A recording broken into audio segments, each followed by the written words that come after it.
China's former Premier Li Keqiang has died at the age of 68 of a heart attack. We're being told this via CCTV state news media in China. Of course, he was the #2 most powerful man in China for 10 years, really known for trying to bring a reformist agenda.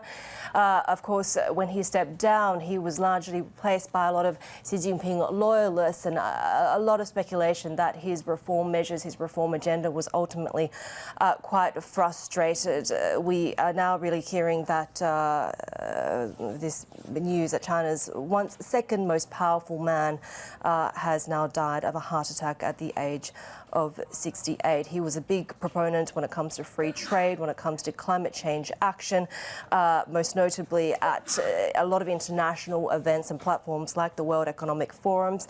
He was an ex-member of the top leadership of the Communist Youth League, and of course, we're now hearing that news that the former Chinese Premier Li Keqiang has died. Let's bring in, for some context and some background, our Chief North Asia correspondent, Stephen Engle in Hong Kong.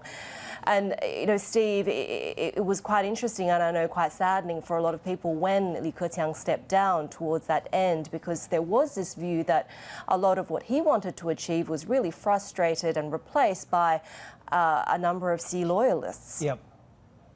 You could really feel the frustration, I think, with Li Keqiang in the last couple of years as the premier. He served as Xi Jinping's premier from 2013 to 2023.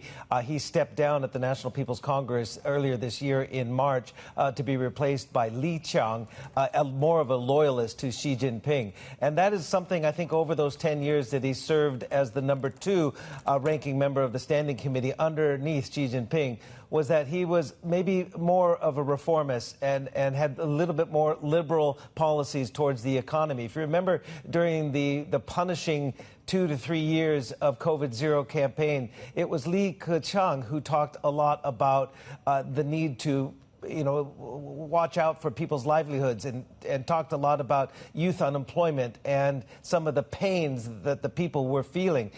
Whereas, to contrast with the overall policies coming from Xi Jinping of national security and also a bit more control. So he was well respected for his stewardship of the economy, and perhaps his stepping down as chairman, sort of paved the way for more loyalists to be put in place. I'm mentioning essentially Li Qiang, the former Communist Party chief in Shanghai, who has his own economic credentials, obviously, but it's a different leadership team now.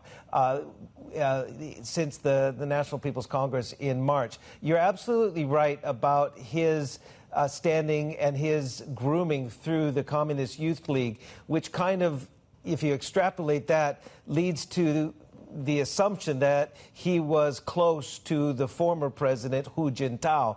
Hu Jintao, obviously, at the National People's Congress in March, was sort of ushered out of the Great Hall of the People, very unceremoniously so. And the last person that Hu Jintao tapped on the shoulder as he walked out, as he was ushered out, was Li Keqiang. So there's a lot of symbolism and a lot to read into that, where Li Keqiang stood in his final days, if you will, as the premier of China. Now, sadly, we learned that he has passed away this morning, according to CCTV, of a heart attack. Yeah, and, we can't forget that imagery, right, from that meeting. It was really quite extraordinary. And just looking at the message to his staff, while people work, heaven watches, heaven has eyes. And Steve, we're talking at the moment, and you say this is really sad news. Of course, I'm fielding messages from family and friends on WeChat, and a lot of them expressing this shock and sadness. He was very popular domestically. He sort of was always the first to turn up when there was a natural disaster. He spearheaded a lot of these earthquake recovery campaigns as well. Absolutely, and I think he had a similar reputation among the people as his predecessor, Wen Jiabao, who also had a deft touch with the people. But Li Keqiang definitely took second place, or played second fiddle to the top man, probably the strongest leader China has seen since Mao Zedong, and I'm talking about Xi Jinping. These two individuals were an unlikely pair as the top two people in China on the Standing Committee. Because if you remember, before Xi Jinping did consolidate his power and became the president and the chairman of the party back in 2012 and 2013, his main rival for that job was this man, Li Keqiang.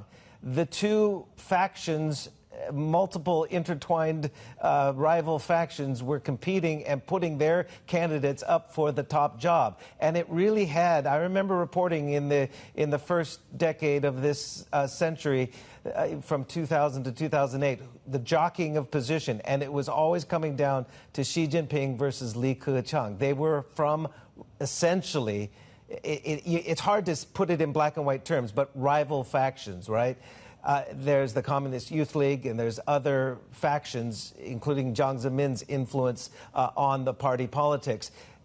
But Li Keqiang lost out in that battle. Xi Jinping, as we all know, became the leader and now has consolidated his power, surrounding himself with loyalists in his unprecedented third term. Li Keqiang was sort of sidelined into the annals of history. And you're absolutely right. He did have a deft touch with the people, and he had a deep caring for the youth unemployment, which was running at record highs. And it's shocking news, I'm sure, to the 1.4 billion people in China right now.